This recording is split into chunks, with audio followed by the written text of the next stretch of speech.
দর্শক আপনারা দেখছেন এই জনপ্রিয় এবং কিংবদন্তি শিল্পী আয়ুব বাচ্চুর যে স্টুডিও রয়েছে, এই স্টুডিওর মধ্যে এই তার এই সুদীর্ঘ 4 দশকে তিনি যে গান পরিবেশন করেছেন, এই গানের জন্য যে গিটারগুলি তিনি ব্যবহার করেছিলেন, এখানে একটি দুটি নয়, অন্তত এখানে যারা আছেন তারা জানিয়েছেন প্রায় 60টির বেশি তার হাতের স্পর্শ পাওয়া যে গিটারগুলো রয়েছে সেগুলোই কিন্তু এখানে বাক্সবন্দি করে রাখা হয়েছে। এবং আমরা আপনারা তো জানেন যে আজকে সকাল 9:55 তিনি হৃদরোগে আক্রান্ত হয়ে মারা গেছে। এখানে তার সহকর্মী যারা আছেন এবং তার ঘনিষ্ঠ বন্ধু যারা আছেন তারা কিন্তু ব্যাপক কষ্ট পাচ্ছেন এবং তারা ঘুরে ফিরেই কিন্তু তাদের যে স্মৃতির কথা সেটি তুলে ধরছেন। এখানে কিন্তু শুধুমাত্র একটি রুম নয়, টোটাল এখানে 3টি রুম রয়েছে। একটিতে মূলত প্র্যাকটিস করা হয়। আমরা মূলত এখন এই ঘর থেকে বের হয়ে যাচ্ছি, অর্থাৎ যে রুমে তার গিটারগুলো রয়েছে সেখান থেকে বের হয়ে আমরা যাচ্ছি হচ্ছে তার যে স্টুডিওতে, যেখানে আপনাকে দর্শক আপনাদের বলে রাখি যে পাশের যে রুমটি রয়েছে সেখান থেকে মূলত কিন্তু তার বিভিন্ন ধরনের গান রেকর্ডিং করা হতো। আমরা সেই রেকর্ডিং রুমে যাচ্ছি। আপনাকে বলে রাখি এই যে আরেকটি রুম, এটি এখানে তার 2জন সহকর্মী এবং খুব ঘনিষ্ঠ 2জন সহকর্মী আছেন। আপনাকে আমি এখন দর্শক আমরা কথা বলছি যে এই স্টুডিওর যে ম্যানেজার রয়েছেন এবং দীর্ঘদিনের যে বন্ধু বলা যায়, একই সাথে বড় হয়েছেন আয়ুব বাচ্চুর এই স্টুডিওর ম্যানেজারের সাথে আমরা একটু কথা বলছি। আপনি আসলে আজকে মানে শেষ তার সাথে কি কথা বলেছেন এবং তার স্মৃতির কিছু অংশ যদি আমাদের তুলে ধরেন। আজকে তো কোনো কথা হয় নাই। গতকাল রাত্রে শেষ 9টার দিকে তার সাথে শেষ কথা বলল যে গতকাল বললো যে আমি আর আজকে আর আসবো না, তুমি চলে যাও, স্টুডিও বন্ধ টন্ধ করে তুমি চলে যাও। আজকে বললো আজকে 11টার পরে আমি আসবো, দেখা হবে, ভালো থেকো, দেখা হইব। এই কথা বলে আমার শেষ কথা। আমরা শুনেছি ওনার আসলে অনেক কষ্ট ছিল, মানে উনি কেন কষ্ট পেত, কষ্টগুলো চাপা ছিল কেন, একটু যদি বলেন। এই জিনিসটাকে কখনো ভেঙে বলতো না আমাদেরকে। আমরা বুঝতাম কোন একটা কষ্ট আছে, কিছু করতেছে, বেশি করতে গেলে বলে অন্য কথা বলো, এগুলি জিজ্ঞেস করো না। মানে পরে চিন্তা করতাম থাক, মানে হয়তো আমরা জিজ্ঞেস করতে গেলে আরো কষ্ট বেড়ে যায় হতো। পরে আমরা এই জিনিসটা নিয়ে বেশি তাকে করতাম না, যাক জন্মে শান্তি পায়। এবং আমরা শুনেছি যে দিনের বেশি অংশ তিনি দুপুর 12টা থেকে রাত পর্যন্ত দীর্ঘ সময় উনি এখানে থাকতেন। এইখানে আসলে উনি কি করতেন, এসে কি কাজটা করতেন? প্রথম অফিসে এসে বসে তো চাটা খেলো, তারপরে কোনো কাজ থাকলে বাইরের কোনো কাজ টাজ করলে ওগুলি কেউ পাঠাতো, ওগুলো করতো। নাহলে কাজ না থাকলে নিজে গিটারটা নিয়ে ওই প্র্যাকটিস পেডে বসে থাকতো, মানে অফিস রুমে। ওখানে সাউন্ড মেশিন আছে ছোট, ওটা দিয়ে নিজে বাজাতে আছে বন্ধ নেই। আবার ধরেন দুপুরে লাঞ্চের টাইম হলো, বলে এখন একটু খাওয়া দাওয়া করি, সবাই খেতাম যারা ছিলাম প্রেজেন্ট ওই সময়, খেয়ে দিয়ে আবার ধরেন শুরু করতো। আর ভিতরে কোনো কাজ থাকলে এখানে চলে আসতো। দর্শক যেমনটি শুনছিলেন যে আমরা কিন্তু তার কাছ থেকে যেটা জানছি যে দিনের একটি বেশিরভাগ সময়, যেহেতু তার পাশেই তার যে বাসভবন যেটি রয়েছে, এই সব সময় কিন্তু পাশে বাসা থাকলেও কিন্তু সব থেকে বেশি সময় কিন্তু তিনি এখানেই কাটাতেন। বলা যায় যে দুপুরের পর থেকে রাত যতক্ষণ পর্যন্ত তিনি এখানে থাকতেন। তবে একটি বিষয় তারা ঘুরে ফিরে বলছেন যে তিনি কিন্তু বেশিরভাগ সময় কিন্তু তার গিটার বাজাতে পছন্দ করতেন এবং সব সময় অপেক্ষা করতেন যে তার আশেপাশে যারা আছে তারা কখন বলছে যে আসলে এই গানের সুরটি খুব অসাধারণ হয়েছে এবং ভালো লাগছে। এই ধরনের একটি প্রশংসা ঠিক শুনতে না, মানে কেমন হচ্ছে এই ধরনের একটি অবজারভেশন তিনি জানতে চাইতেন। এবং এই বলা যায় এখানে বসেই কিন্তু তার যে অসংখ্য যে গান রয়েছে, এই গানের সুরগুলো কিন্তু এখানে বসেই কিন্তু তিনি দীর্ঘদিন সুরারোপ করেছেন এবং ব্যাপকভাবে কিন্তু জনপ্রিয় হয়েছে এই তার গানগুলো। আপনাকে বলে রাখি আয়ুব বাচ্চু কিন্তু শুধু একজন গায়কই ছিলেন না, তিনি লিড গিটারিস্ট ছিলেন, একজন গীতিকার ছিলেন, সুরকার ছিলেন এবং বিশেষ করে তিনি কিন্তু একজন প্লেব্যাক শিল্পী ছিলেন। এলআরবি ব্যান্ড দলের লিড গিটারিস্ট এবং ভোকাল বাচ্চু বাংলাদেশের ব্যান্ড জগতের সবচেয়ে জনপ্রিয় এবং সম্মানিত ব্যক্তিত্বদের একজন। এবং তার পেছনে যদি আমরা ইতিহাস যদি একটু জানতে চাই, যে 1978 সালে সঙ্গীত জগতে তার যাত্রা শুরু হয় ফিলিংস এর মাধ্যমে। অত্যন্ত গুণী এই শিল্পী, তার শ্রোতা ভক্তদের কাছে এবি নামেও কিন্তু তিনি পরিচিত ছিলেন। আমরা তার এই যে যারা সহকর্মী আছেন তাদের কাছে শুনছি। এবং আরো একটি বিষয় বলে রাখি, তার ডাক নাম কিন্তু রবিন ছিল, এই নামেও তাকে অনেকে ডাকতেন। তার কণ্ঠে দেয়া প্রথম গান ছিল হারানো বিকেলের গল্প এবং গানটির কথা লিখেছিলেন শহীদ মাহমুদ জঙ্গি। 1980 সাল থেকে 1990 সালে তিনি সোলস ব্যান্ডের সাথে যুক্ত ছিলেন। এবং সব থেকে মজার বিষয় হচ্ছে এই যে স্মৃতি কথাগুলো বলছি, 1986 সালে প্রকাশিত রক্তকলা আয়ুব বাচ্চুর প্রথম প্রকাশিত একক অ্যালবাম, এবং এই সবগুলোর কিন্তু সব স্মৃতি যে এখানে ছিল তা না, তবে দীর্ঘ 16টি বছর তিনি এখানে কাটিয়েছেন। এবং আপনাদেরকে দর্শক বলতেই পারি যে 16 বছরে কিন্তু তার জীবনের সব থেকে যে রূপালী অধ্যায়, সোনালী অধ্যায় আমরা যদি বলি, সেই স্মৃতির অংশ জুড়ে কিন্তু আছে এই স্টুডিওতে। এবং আপনাকে আরেকটি বিষয় বলে রাখি, তার খুব নিকটতম একজন ঘনিষ্ঠ বন্ধু কিন্তু তার স্টুডিওতে এসেছেন, তার অনেক স্মৃতি কথাই বলছেন। স্মৃতিকথার মধ্যে একটি বড় বিষয় ছিল যে তার যে কি স্বপ্ন ছিল, এই স্বপ্নর বিষয়গুলো আমরা আসলে তার এই বন্ধুর কাছ থেকে, মহসিনের কাছ থেকে আমরা একটু জানতে চাই।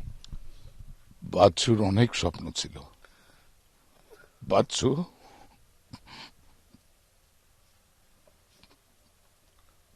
অনেক কিছুই চাইতো। বাচ্চু দেশের মধ্যে ছড়িয়ে যাক তার গিটারের শব্দ, দেশের বাইরে ছড়িয়ে যাক। Guitar guitar guitar guitar guitar, এই গিটার নিয়ে জীবনের প্রথম শুরু থেকে। তখন খুব একটা ছিল না, সহযোগিতা ছিল না, কারোই কোনো সহযোগিতা ছিল না, একক আমি সাথে থাকতাম। তারপর চলে আসলাম ঢাকায়। ঢাকা অনেকদিন হোটেলে ছিলাম আমি, বাচ্চু প্রায় 3 বছরের মতো। তারপর আবার মগবাজারও ছিলাম, মগবাজারও সেই 4 বছরের মতো। তা আমাকে বলতো যে ধসে সারা দেশে আমার প্রোগ্রাম হবে, আমার ভক্তরা আসবে, ভক্তরা দেখবে, চারিদিকে প্রচার হবে। এই যে একটা স্বপ্নের কথা বলছিলেন যে তার স্বপ্নের মধ্যে ছিল হচ্ছে যে একটি বড় ইনস্টিটিউট করতে। হ্যাঁ, আমাকে যে একটা ইনস্টিটিউট হলে আমাদের দেশে এই যে ছেলেরা গিটার বাজাতে পারছে না, ড্রাম বাজাতে পারছে না, কিবোর্ড বাজাতে পারছে না, কোথায় যে শিখবে? হ্যাঁ, যদি আমি একটা ইনস্টিটিউট হতো বা গভর্নমেন্ট করতো, সেটা আমি পরিচালনা করতাম, আমার মাধ্যমে করতো।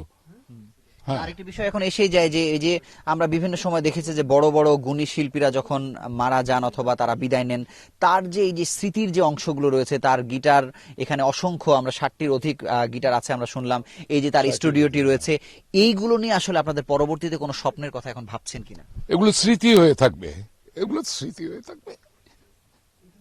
কি করবে বাচ্চু? যেখানে নেই বাচ্চু, আর কে ধরবে এটা? আর ধরার কেউ নেই। এই স্মৃতি নিয়ে আমাদের বেঁচে থাকতে হবে। এখানে সরকারের কোনো ইনভলভমেন্ট দরকার কিনা এগুলোকে সুন্দরভাবে সংরক্ষণ? সরকার যদি এগুলা যদি যে তার স্মৃতি হিসেবে ধরে রাখতে চায়, তাহলে আমরা এগুলা দিয়ে দেব। গভর্নমেন্ট চাইলে আমরা অবশ্যই সেটা আমরা।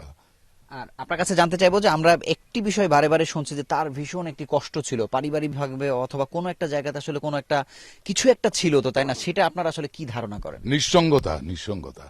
মানুষ কাউকে না কাউকে নিয়ে থাকতে চায়, কিন্তু বাচ্চু একা। আর তার এই মনের ব্যথাগুলো শেয়ার করতো আমার সাথে, দুলালের সাথে। এবং গানের কথাতেও কিন্তু এসেছে। হ্যাঁ, তার সবকটা গানের মধ্যে দেখবেন ব্যথার কথা, বিরহের কথা। আর উনি ভালোবাসতেন কি করতে ভালোবাসতেন, কিভাবে সময় কাটাতে পছন্দ করতেন? আমার পছন্দ করতে ঘুরবে, কেনাকাটা করবে। সে একটা শার্ট কিনলে আমার জন্য একটা শার্ট কিনে নিয়ে আসে। সে ভাত খাবে, ফোন করতো, মহসিন তুই কোথায়, তাড়াতাড়ি চলে আস, তুই আসলে খাবো। এরকম স্মৃতি, হাজার হাজার স্মৃতি। আল্লাহ বেহেশত নসিব করুক বাচ্চুকে। আপনারা সবাই বাচ্চুকে ক্ষমা করে দিবেন। বাচ্চুর মতো এত বড় একজন শিল্পী, এত বড় একজন প্রতিভা চলে গেছে আমাদের কাছে। কি বলবো, তার আত্মার মাগফিরাত কামনা করছে। দর্শক, আপনারা শুনছিলেন, এটি শুধুমাত্র একজন ঘনিষ্ঠ বন্ধুর কথাই নয়, এটি শুধুমাত্র তার সহকর্মীদের কথাই নয়, সারা দেশের যে ভক্তরা তার আছেন, যার গান শুনে যারা বড় হয়েছেন, যারা স্বপ্ন দেখেছেন, আয়ুব বাচ্চুর গান শুনে যারা বিভিন্ন স্টেজ মাতিয়ে বেরিয়েছেন, তাদের মনে কিন্তু একটাই কষ্ট যে তিনি যেন ওপারে ভালো থাকেন। এই 4 দশক ধরে বাংলাদেশের মানুষকে এই ব্যান্ডের যখন প্রচলনই ছিল না, মানুষ হয়তো শুনতেই চাইতো না, সেই সময় থেকে বিভিন্নভাবে বিভিন্ন সুরের মূর্ছনায় কিন্তু তিনি এই দর্শকদেরকে কাছে টেনেছেন, দর্শকদেরকে বুঝিয়েছেন যে আপনারা যেটা ভুল বুঝছেন ব্যাপারটা কিন্তু সেই রকম নয়। এই ধরনের নতুনভাবে সুরের নতুন নতুন দরজা আসলে তিনি খুলে দিয়েছিলেন। এবং একটি কথা বলা যায়, আমরা বিভিন্ন স্ট্যাটাসেও কিন্তু এখন দেখছি যে অনেকেই অনেকেই কিন্তু লিখেই ফেলছেন যে বাংলাদেশের ব্যান্ড আয়ুব বাচ্চুকে ছাড়া আসলে কিভাবে কল্পনা করা যায়। এই বিষয়টি আসলে অনেক বেশি কষ্টের। এখন একটি বিষয় এসেই যায় যে এই যে তার স্মৃতির যে অংশ, এই যে তিনটি ঘর যে এখানে রয়েছে, এই কিচেনে যেটি বলা হচ্ছে যে 16 বছর ধরে তিনি এখানে নিরলসভাবে সময় দিয়ে যাচ্ছেন, এবং এলআরবি ব্যান্ডের যে প্র্যাকটিস, এই প্র্যাকটিসও কিন্তু এই স্টুডিওতে হতো, এবং স্টুডিওতে সোমবার এবং বুধবার, প্রতি সপ্তাহের সোমবার এবং বুধবারে কিন্তু এলআরবি ব্যান্ডের সদস্যরা এখানে এসে কিন্তু তার নেতৃত্বে কিন্তু প্র্যাকটিস করতেন। কিন্তু আমরা বারবারই শুনছি যে তিনি সব থেকে বেশি পছন্দ করতেন হচ্ছে গিটার বাজানো। তার যে ভেতরের যে চাপা কষ্ট ছিল, এই কষ্টগুলো তিনি ভুলতে চাইতেন কিন্তু এই গিটার বাজানোর মধ্য দিয়ে, এবং এই কষ্টের মধ্য দিয়ে হয়তো বাঁচতে বাঁচতে গিটার হয়তো নতুন কোনো সুরের মূর্ছনা তৈরি করত, এবং সেটি কিন্তু এই দেশের মানুষকে কিন্তু ব্যাপকভাবে আপ্লুত করত, আনন্দিত করত, এবং এটি কিন্তু স্মৃতির অংশ হয়ে যেত। তা আমরাও আশা করছি যে সরকারও এই বিষয়টি দেখবেন।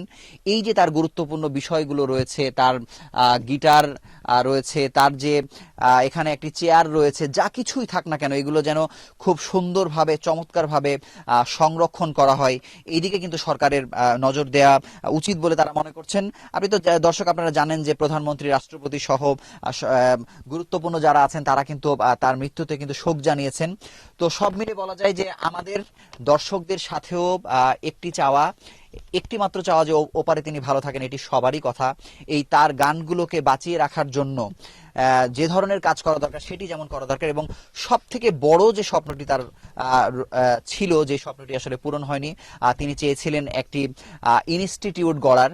তিনি হয়তো গড়ে যেতে পারেননি, কিন্তু তার স্বপ্নের কথা যেহেতু আমরা জানতে পেরেছি, দায়িত্বশীল কর্তৃপক্ষ যারা আছেন তাদের কিন্তু অবশ্যই এই দায়িত্বটা নেওয়া উচিত যে কিভাবে একটি ইনস্টিটিউট গড়া যায় যেখানে মানুষ ভালোভাবে গিটার বাজানো জানবে, ড্রাম বাজানো জানবে, ভালো কম্পোজিশন করা জানবে। সব মিলে তার স্মৃতিগুলোকেও যেন বাঁচিয়ে রাখার জন্য সব ধরনের কার্যক্রম যেন হাতে নেওয়া হয়। তো এই আমাদের প্রত্যাশা। তো এই ছিল এলআরবি ব্যান্ডের এই যে বলা যায় এই যে তার যে স্বপ্নগুলো, সবগুলো যেন পূরণ হয়, এটাই হচ্ছে আমাদের প্রত্যাশা। তো চলুন দর্শক আমরা আরো একটু সময় তার স্মৃতির অংশগুলো দেখে নিই।